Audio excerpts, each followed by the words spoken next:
नमस्कार प्रिय मित्रों, आइए सुनते हैं एक अत्यंत रोचक और शिक्षाप्रद कहानी, बिना दीवार का घर।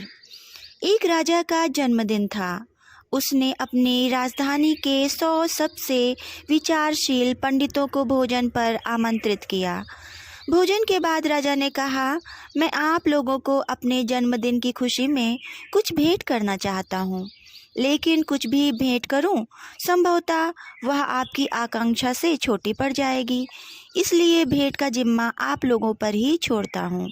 मेरे महल के पीछे दूर दूर तक राज्य की श्रेष्ठतम जमीन है।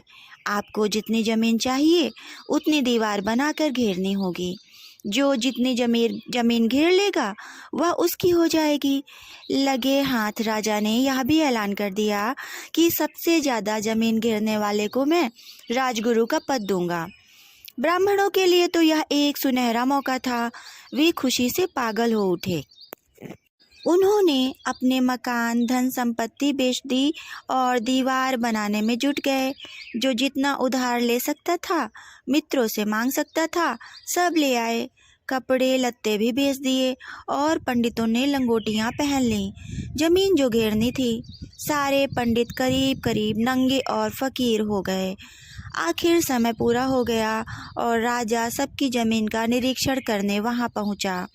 राजा ने कहा, जो सबसे ज़्यादा जमीन घेरने का दावा करता हो, सामने आए। एक ब्राह्मण खड़ा हुआ। उसे देखकर बाकी ब्राह्मण हैरान हो गए। वह तो सबसे गरीब ब्राह्मण था। उसने एक थोड़ा सा जमीन का टुकड़ा घेरा था। शायद सबसे कम जमीन उसी की थी। सारे ब्राह्मण और राजा उसकी जमीन पर गए और देखकर ब्राह्मण हंसने लगे। पहले तो उस ब्राह्मण ने थोड़ी दीवार बनाई थी, लेकिन रात को वह भी तोड़ दी। राजा ने पूछा, कहाँ है आपकी दीवार?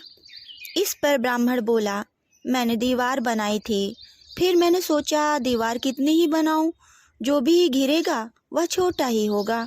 दीवार कितनी ही जमीन को घेरे तो भी जमीन आखिर छोटी ही रहेगी। यह सोचकर मैंने तमाम दीवारें गिरा दी। अब मैं सबसे बड़ी जमीन का मालिक हूँ, जिसकी कोई दीवार ही नहीं है। यह सुनते ही राजा उसके पैरों में गिर पड़ा। उसने कहा, मुझे पहली बार यह एहसास हुआ कि जो दीवारें गिरा देता है वह सबका हो जाता है, सब कुछ उसका हो जाता है। राजा ने उस ब्राह्मण को राजगुरु का पद दे दिया।